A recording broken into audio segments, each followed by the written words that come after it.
Sapa wonge ora tresna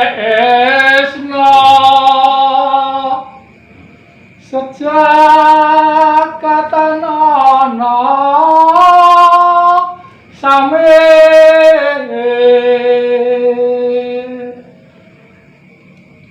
tresnaku tanana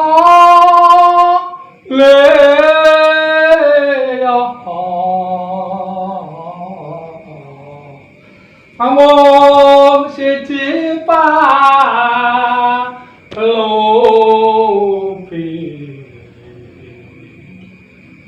aduh yaye palupi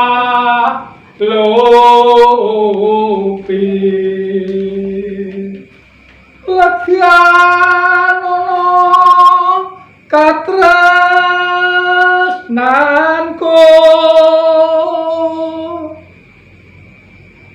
jroning nendra katon slera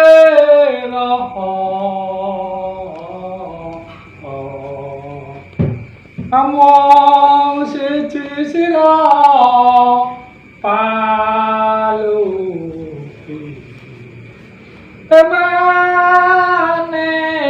ewan palupi ayo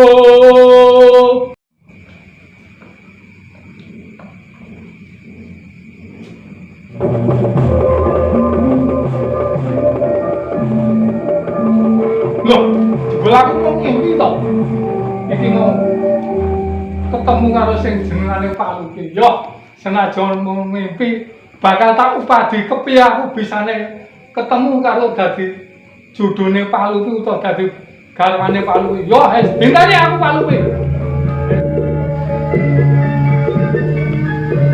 kaya-kaya aku urip panengaran padha iki ora kurang wis entuk kanugrahan sing sarwane luwih wis ora kekurangan Surasrawi sarwa kebak kabeh nanging kok anak-anak nganti teko ngancik dosa durung sing seneng polo-polo malah anakku sing wadon iku pakartine kaya ora gawe sing semeng atine wong tuwa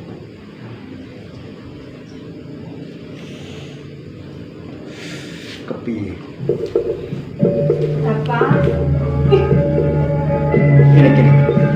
gini ana apa ana apa sampean iki gini padha iki lho Pakne ana rembug anak-anake dhewe kuwi lho dadi kandhani ora manut karo wong tuwa ki kudu kon kepiye nganti isen aku karo roh wong-wong kuwi lho Pakne sejatine ana apa to sejatine ngapa bapak ki sakjane ki ngerti apa etok-etok mboten preso yo sakjane jroning batin kuwi panegani nanging ya mung wong wadon kuwi lak cakete karo mbokne mula-mula ya aku luwih prayoga takon karo mbokne ana apa sejatine mbok iki kok kaya-kaya kowe ora padhang ati iya Pakne kuwi lho anakmu wadon senengan karo wong kae lho kaya awak dhewe iki ora wah ngonton lho bepisanan karo si sapa no sejatine sambungan karo kakang Sampoko niku lho Pak Sampoko nggih kok doh lho Pak kok ora mawas marang kalenggane wong tuamu ki wis ora sarwa kekurangan kebak kamukten sugih dene kowe kok duweni katresnan sambung katresnan karo bocah lanang sing bocah pidhar jarakan mbok njogo marang asmane wong tuwa lan ibumu to nggih kados ingkang jenengan ngendikaken to Pak njogo jenenge wong tuwa bener yen bisa anakku bisa mukul dhuwur mendem jero karo nanging katresnan menika nek sambunging jiwa ingkang lembut ingkang kebak kaendah satemah ati loro dadi siji kamangka kula karo Kakang Sampoko wis padha tresnane katresnan menika nek peparinging Gusti Kang Akarya jagat nek ngoten to mbok Pak. Bener Kang Dadiarjo, nanging kabeh iku mau lah kudu saka pangestune wong tuwa sak keloro. Lah yen wong tuwa wae ora mangestoni kok bakal ndak. Besok tamahe banjur kepiye nggo bebraya. Mila kula nyuwun palilahipun. Bapak kalih simbok. Ora Pak Ne. Aku ora setuju Pak Ne. Wektu iki aku ora ngolehke yen kowe bakal sambetan katresnan karo Sumpaka. Besok kowe bakal tak gawake karo priya sing bisa njunjung bisa ngluhurake kelanggane wong tuwa. Katresnan menika nek mboten mawas kebiaring donya to Pak kados dene derajat pangkat kalunggan lan sapanunggale. Nek ngaten menika wong kula menika mboten nyawang padhang ing jagat yen to mboten saged sesandingan kalian katresnan kula. Sampun sampun. Kuwi Pak Ne, kaya ngono kuwi lho. Anake dhewe Pak Ne. Piye-piye yo. Yen temen Lah piye saiki awake dhewe nututi karo anake dhewe apa piye? Pak, Lho, gini. Ayo apa? iya kan? Ayo kok bisa amat to? Ya, bener sing tangan. Kok kaya ono iki. Jatine mau dadi apa? Ya wis ora apa. Dipikir sing kali prae iki. Aku kamu karo pengen diladeni sing jenengane Palupi. Palupi. Palupi bocah wadon kowe ateges wis nyambung katresnan karo sing jenengane Palupi. Iya bener apa sing dadi aturmu kan? Palupi kuwi bocah ngendi? Bocah ngendi? Banjur kowe bakal mengku garwa ngono apa piye? Iya.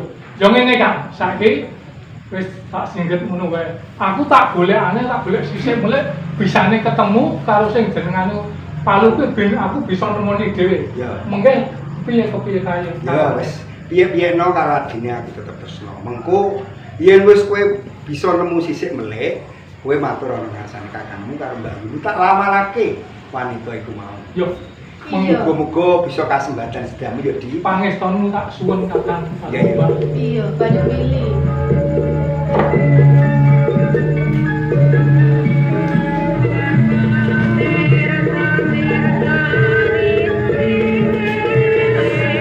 Pak, yo. Bae Pak Klemu kumpul banjur. Ini Pak. Aku harus matur karo Pak. Iya. Ayo, oh ya iki sing terakhir. Iya. Ngaten, Pak. Kula ki pun dewasa. Iya bener. Kula ki kepengin omah-omah kaya wong liya niku lho, Pak. Pane? Oh, Seneng ta Pane? bener sing Iki lho, wis saiki pengarep-arepku biyen ora karo gelem. ini. Saiki wis gelem Pane. Heeh. Ya syukur le nek wis duweni krentek wis bisa nyambung katresnan. Nggih, Pak. Kayak bocah ngendi le? Anu, Pak. Kula niku pun sambung tresna kalih Sundari. Sundari. Sundari kuwi Putrane Ki Demang Manyar, Pak. putrane Ki Demang Manyar. Ki Demang. Apa wis tresno tenan marang bocah kuwi le? Sampun yo, kula pun lahir batin kula kepengin omah-omah kalih Sundari. Sundari. Ya wis muga-muga ngene ya, Lek. Sing dadi sediamu bakal duweni garwa bisa kowe mikul dhuwur mendem jero marang kalenggane wong tuamu jalaran. Nggih, Pak. Wong tuamu ki ya wong sugih ora kekurangan apa-apa. Iya, Lek. Mula sing tak arep-arep ya kuwi kenggal kowe. Kendang duwe bojo. Diantu-antu. Biayane wis siap kabeh le. Kubur rampene wis tak siapke. Oh, nggih. Heeh. Lajeng benjang kapan, Pak? Ya ngene le. Gandeng ya wong bakal omah-omah kuwi nganggo tangga jaga lan kubur rampene kudu disamatake. Mula ni begal ben supaya tata-tata mengko nek wis Nyake Barang wis borake. sumata Sing bakal digawa kuwi lho, kowe Le. bebarengan karo ibumu ayo enggal-enggal sowan ana ngersane Ki Demang. Oh, nggih. Monggo. Nggih, monggo. Ya sekono mbokne kowe tata-tata uga rambene kanggo nglamarake anake dhewe sowan nang ngersani Demang uga rambene. Wong ora kurangan awake apa-apa kudu duwe. Supaya aja gawe kucem marang jeneng awake dhewe, Mbok. Iya, Pak Ne. Ya ayo Le diwangi tata-tata Le. Nggih, yo. Apa saat digawa sesuk nang gone le nglamar kuwi. Nggih, nggih. Ya kono tata-tata